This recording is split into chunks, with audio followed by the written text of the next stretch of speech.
বৃক্ষৰোপণেৰে নিদৰ্শন দাঙি ধৰিছে শিৱসাগৰ জিলাৰ কেইগৰাকীমান পুৰুষ মহিলাই।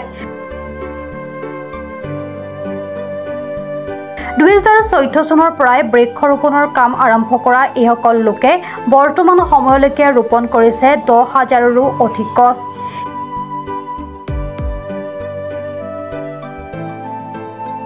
শিৱসাগৰৰ বিশিষ্ট সমাজকৰ্মী পুলিন হাজৰিকাৰ নেতৃত্বত আৰম্ভ হোৱা এই বৃক্ষৰোপণৰ কাম আগবঢ়াই নিয়াৰ লগতে ৰোপণ কৰা গছসমূহ নিয়মিতভাৱে পৰিচৰ্যাও কৰি আহিছে এইসকল লোকে।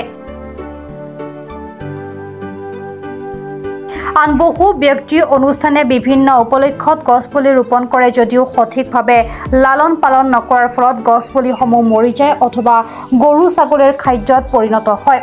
কিন্তু তাৰ বিপৰীতে এই লোকসকলে গছপুলি ৰোপণৰ সময়ৰে পৰা নিয়মিতভাৱে লালন পালন কৰিবলৈ যত্নপৰ হৈছে, যাৰ ফলত বৰ্তমান সময়ত এইদৰে ফল ফুল লাগিবলৈ আৰম্ভ কৰিছে গছসমূহত।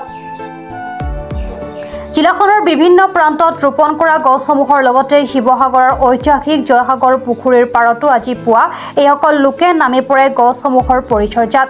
লগতে কেইবাটাও গছপুলি নতুনকৈ ৰোপণ কৰি ৰাইজকো প্ৰকৃতি ৰক্ষাৰ বাবে যত্নপৰ হ'বলৈ আহ্বান জনায়।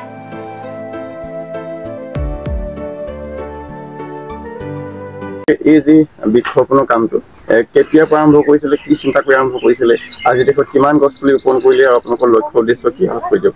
আমি 2014 চনৰ 2 অক্টোবৰৰ পৰা আৰম্ভ কৰিছোঁ আৰু ইতিমধ্যে আমাৰ 10,000 অতিক্ৰম কৰি গৈছে আৰু ৰুইছোঁ আমি বিভিন্ন স্কুলৰ চাৰিবেৰৰ মাজত, মহাবিদ্যালয়, বিদ্যালয় আৰু মন্দিৰ, মছজিদ আৰু নামঘৰৰ চাৰিবেৰৰ মাজত আমি গছপুলি ৰুই আহিছোঁ আৰু এই গছপুলিয়ে আমাৰ ইতিমধ্যে আমাৰ ফল দিবলৈ আৰম্ভ কৰিছে আৰু এই ফল অকল মানৱ জাতিৰ কাৰণে নহয়, এই চৰাই চিৰিকটি জীৱ জন্তুৰ কাৰণেও হ'ব আৰু ইফালে ইয়াৰ পৰা আমি পাম অক্সিজেন আৰু গছে ল'ব কাৰ্বন ডাই অক্সাইড। আমি উশাহত আমি অক্সিজেন ল'ম, এই গছে দিয়া অক্সিজেন ল'ব পাম আৰু নিশ্বাসত এৰি দিয়া কাৰ্বন ডাই অক্সাইড গছে ল'ব, কাৰণ দুইটাৰ কাৰণে ভাল। অক্সিজেন আমাক লাগে আৰু কাৰ্বন ডাই অক্সাইড বায়ুমণ্ডলৰ পৰা আঁতৰ কৰিব লাগে, সেইটো কাম কৰিবনে কৰিব গছে কৰিব। সেইকাৰণে আমাৰ গছ থাকিলেহে আমি থাকিম। সেইকাৰণে মোৰ আৰু আমাৰ গ্ৰুপটো গোটেইখিনি তেওঁলোকৰ এইটো টিম ৱৰ্ক হয়, সকলোৱে আমাক সহযোগিতা আগবঢ়ায়। হয়তো মই যদি কিবা কাৰণত পিছ হৈ থাকোঁ, মোক পিছফালৰ পৰা আকৌ ফোন কৰি তেখেতলোকে মানে আগবাঢ়ি আহিবৰ কাৰণে মনত জোৰ দিবৰ কাৰণে, যদিও মই এই গ্ৰুপটো লিড কৰি আছোঁ তথাপিও সহায় অবিহনে, টিমৰ সহায় নহ'লে আমি একো আগবাঢ়ি যাব নোৱাৰোঁ। সেইকাৰণে এই টিমটোক ধন্যবাদ জ্ঞাপন কৰিছোঁ। আজি আপোনাকো ধন্যবাদ দিছোঁ, কেলৈ যদি এই আমাৰ এনেকুৱা বাতৰিবিলাকে ৰাইজৰ মাজলৈ গ'লে তেখেতলোকো আকৰ্ষিত হ'ব আৰু কাম কৰিব, এনেকৈ কাম কৰিবৰ কাৰণে আগবাঢ়িব। এই মোৰ উদ্দেশ্য।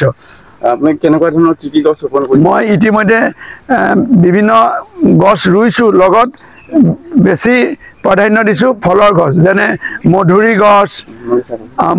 গছ, অমৰা গছ, আটলাছৰ গছ, লেটেকু গছ ইত্যাদি ইত্যাদি, বিভিন্ন ফল, কঁঠাল গছ, আম গছ, বিভিন্ন জেগাত বিভিন্ন। এতিয়া ইতিমধ্যে 10,000 অতিক্ৰম কৰিছে আৰু ফল দিব আৰম্ভ কৰিছে। নৰা বগৰী মই নিজে ৰাতিপুৱা আজি দেখি আছোঁ, নৰা বগৰীও লাগিব লৈছে। লিচু গছ, কোন স্থান যেনে জোনাকী নগৰ, বলিয়াঘাট, পথলিয়াল গাঁও, ৰাধিকা নগৰ আৰু শিৱসাগৰ টাউনৰ বিভিন্ন ৰাস্তাৰ কাষত ৰোৱা হৈছে। বিদ্যালয়বিলাকত আছেই। এতিয়া আপোনালোকে এতিয়ালৈকে 10,000 অতিক্ৰম কৰিছে। 28 পুখুৰী পাৰত আমি ৰুইছোঁ ইতিমধ্যে। আমাৰ তাত ৰোৱা গছপুলিবিলাক ইতিমধ্যে শিৱসাগৰ জাতীয়তাবাদী যুৱ ছাত্ৰ পৰিষদে দায়িত্ব লৈছে, তেখেতলোকে মানে লালন পালন কৰিবৰ কাৰণে। এইটো বৰ ভাল খবৰ আমাৰ কাৰণে। আৰু ভৱিষ্যতৰ পৰিকল্পনা আমি এই কামভাগি আমি কৰি আগবাঢ়ি গৈ থাকিম আৰু গছ এক বৃক্ষ 10 পুত্ৰ সম, আমি সেইটো প্ৰিন্সিপল লৈ পেলাই আমি গছপুলি ৰুই গৈ থাকিবৰ কাৰণে আমাৰ পৰিকল্পনা।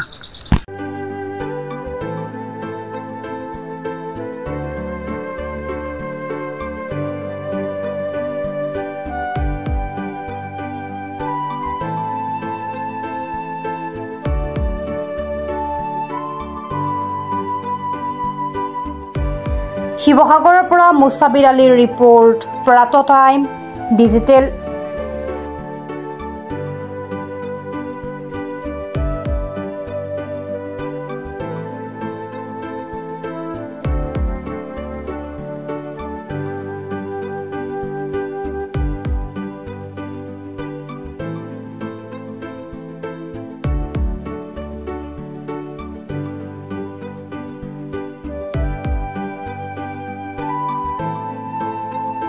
অসমৰ সংবাদ জগতখনৰ বাবে এক সুখৰ খবৰ। আপোচবিহীন ৰাইজৰ কণ্ঠ সাপ্তাহিক কবচ পুনৰ এবাৰ অসমৰ ৰাইজৰ মাজলৈ।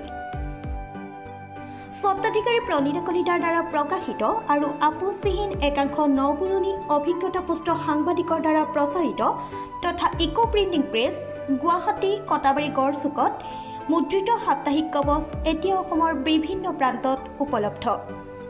আমাৰ ঠিকনা মুখ্য কাৰ্যালয় অসম ফৰেষ্ট স্কুল হৰিমন্দিৰ পথ গুৱাহাটী আৰু উপ কাৰ্যালয় কলিতা মাৰ্কেট বিজয়নগৰ কামৰূপ অসম।